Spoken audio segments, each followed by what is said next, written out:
What is your pleasure, ma'am?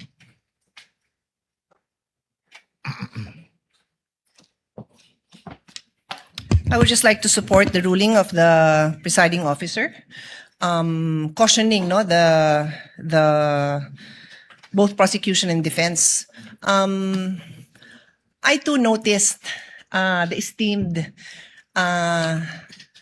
Attorney Lorna Copunan's lengthy explanation on the withdrawal of the witnesses. But because she is Lorna Copunan, nakikinig ako in the same way na even if I don't know some of your names, makikinig ako sa inyo. Rest assured. I think it's her first time to also stand up. So I was being very patient in listening to her. But I did take note of some statements that sabi ko parang conclusions na to or excessive explanation of her observations which I didn't think were proper. So, okay na yon, tapos na yon, pero moving forward nga, Mr. Presiding Officer, I agree with you.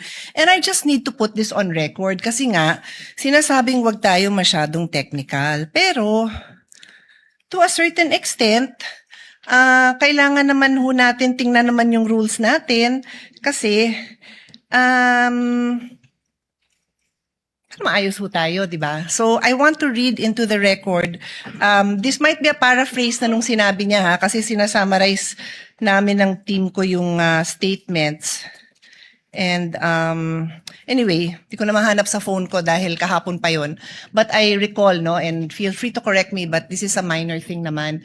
Parang dinescribe niya kung bakit hindi na daw papupuntahin si Attorney Lopez kasi naman daw napakita na daw ng defense yung video kung saan siya ay crying and complaining. So observations na po yun ni Attorney Capunan. Hindi po siya ang witness. Hindi po siya ang dapat nagsasabi sa judges na crying and complaining yung isang testigo. Trabaho po yun ng abogado na i-elicit yon dun sa witness na mapepresenta doon. So yun po yung reason kung bakit hindi hupe pwede yun. We're not being technical, but neither of the lawyers here are allowed to stand up and be the one to explain what you are experiencing. That is that is for the witness to do. Your job is to ask the witness questions.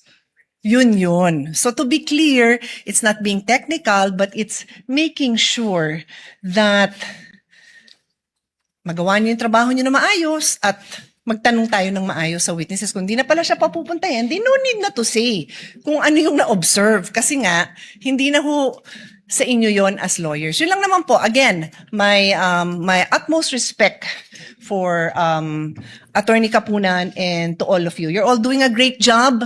Like I said, once in a while, we will be called out. Even I tell the presiding officer, call me out pag sumobra ako, pag medyo nag-exceed tayo ng authority natin because we're all just trying to do our jobs here. So thank you again, everyone, for your time and patience. Thank you, presiding officer.